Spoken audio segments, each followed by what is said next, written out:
তো হ্যালো বন্ধুরা, চলে এসেছি নতুন একটা ভিডিও নিয়ে তোমাদের জন্য। তো এখন আমি চলে এসেছি আজকে রাজবল হাটে। তো রাজবল হাটে আজকে শ্রী শ্রী মায়ের রক্ষাকালী পূজা। তো আজকে এই পূজা উপলক্ষে কিন্তু আজকে সন্ধ্যেবেলা মায়ের ঠাকুর আনা হবে এবং পুজো সবকিছু আজকে রাতে হবে এবং কালকে চলবে কিন্তু ভোগ খাওয়ানো। তো চলো, যারা যারা ভোগ খেতে ইচ্ছুক চলে আসবে এখানে। তো কোন জায়গাটা তোমাদেরকে আমি বলে দিই। রাজমহলহাট মায়ের মন্দির থেকে যে রাস্তাটা সোজা যাচ্ছে, সোজা ধরে বেরিয়ে যাবে তোমরা, তাহলেই তোমরা দেখতে পাবে। তো চলো ভেতর দিকটা তোমাদেরকে ঘুরিয়ে দেখাই। তো ভেতরে যাব, কিন্তু এই যে পরিবেশটা কিন্তু খুব সুন্দর, আমার পরিবেশটা কিন্তু খুব ভালো লেগেছে। চারধারে গাছপালায় মোড়া। এই যে শ্মশানটা কিন্তু শান্তির জায়গা। শ্মশানটা কিন্তু শান্তির জায়গা, শ্মশানটাই একমাত্র শান্তির জায়গা, যেখানে গেলে তোমরা প্রচুর শান্তি পাবে। আমি কিন্তু নিজে ফিল করেছি এখানে গিয়ে খুব শান্তি।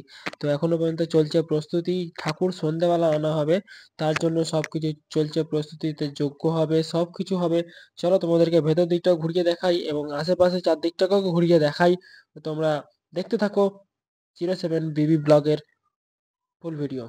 তো যারা যারা কালী পুজো দেখতে ইচ্ছুক, কিন্তু আমি কালী পুজোর প্রত্যেকটা জায়গা ভিডিও করতে চাই, তোমরা কিন্তু অবশ্যই একটু কমেন্ট করে জানাবে যে কোথায় কোথায় হচ্ছে কালী পুজো। তো এই হচ্ছে শ্মশানের মেন শ্মশান, যেটা তোমরা দেখতে পাচ্ছ, যেখানে দাহ করা হয় সেই জায়গাটা। সেই জায়গাটা কিন্তু খুব সুন্দরভাবে করেছে। এই মন্দির একটা এটা। তো আমার জানা নেই এটা কি মন্দির, জিজ্ঞেস করা হয়নি। তো সন্ধ্যেবেলা যাই, সেখানে গিয়ে কথা হবে। তো এটা হচ্ছে নামের জন্য যারা যারা স্পন্সরশিপ করেছেন তাদের জন্য এটা দিয়েছে। এই গাছটাকে খুব সুন্দর করে সাজানো হয়েছে, খুব সুন্দর ভালো লাগছে দেখতে। গাছটাকে মাঝখানে চারধারে বাঁধিয়ে দেওয়া হয়েছে। বিশাল পুরনো গাছ এটা, এই গাছটাকে বাঁধানো হয়েছে।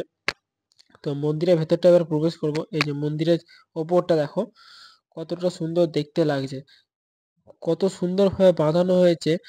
আর ভেতরে এখনো মায়া আসেনি, মায়ের পুজোর প্রস্তুতি সবকিছু চলছে। এই যে বাসনপত্র সবকিছু নিয়ে আসা এখানে হয়েছে। এই জায়গাটা মা থাকবে, আর এই জায়গাটা হবে হোম হবে, এই জায়গাটা হোম করা হবে। আর হোমের জন্য সবকিছু রেডি। আর আজকে সন্ধ্যেবেলা কিন্তু সব হবে। যারা যারা পুজো দিতে ইচ্ছুক তারা তারা কিন্তু সন্ধ্যেবেলা চলে এসো এই মায়ের মন্দিরে। তো এখানে মাকে সন্ধ্যেবেলা নিয়ে এসে প্রতিষ্ঠিত করা হবে, প্রতিষ্ঠিত করে রাতে পুজো হবে আবার। তো সবাই জানো